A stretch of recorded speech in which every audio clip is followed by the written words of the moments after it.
I'm Art Spiegelman. I've drawn comics ever since I learned that they were made by people rather than natural phenomena like rocks and trees. And at this point, I've been doing comics and getting paid for it since I was 15 years old, so that's about 30 some odd years now. While working on Mouse and Raw, I continued working for Topps Bubblegum and developed something else for them for the generation that came after Wacky Packs, and that was Garbage Pail Kids. Those were sort of parodies of the Cabbage Patch Kids gone wrong. I'm not sure that this kind of underground kid culture, like stickers, has a future per se, because the distribution system has changed and kids have changed, and as a result it's hard to find the stores where you'd even find a Wacky Pack or a Garbage Pail Kid. Like the mom and pop candy store is as antique as print. I grew up reading Mad comics, and I felt that it changed my life, and I had an obligation to try to change other people's lives and distort them as well. See, Mad used to have these parodies of products. So when Topps came along, Woody Gelman said, let's do miniature products. It was very natural to me to just say, no, let's do parodies of products. Inside Raw magazine, I began doing Mouse. It appeared as chapters inserted into Raw magazine. It was a slow way to serialize something, one issue or two issues a year at most. But eventually, I did all the chapters and it came out as a book that got a Pulitzer Prize.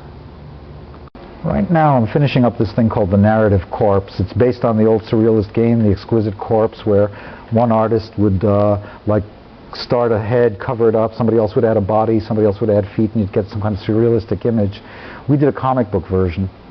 The Narrative Corpse is a story where an underground cartoonist did 3 panels based on the characters, this character sheet that we got over here. He'd use that and whatever else he wanted or she wanted to make 3 panels. Those 3 panels would be sent to artist number 2, who did 3 more panels. Artist number 2's 3 panels would be sent to artist number 3, who never saw the first 3 panels, and it became a kind of chain story with 69 artists.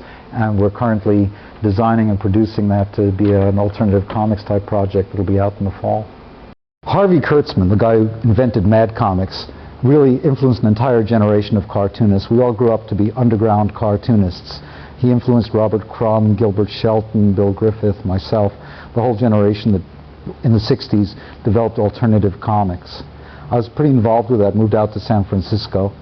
And after I moved back to New York and vowed never to edit underground comics again, Françoise Mouly and I met, and she overrode my desire to never do it again, and we did Raw magazine, which was some kind of hybrid of an art magazine and an oversized underground comic.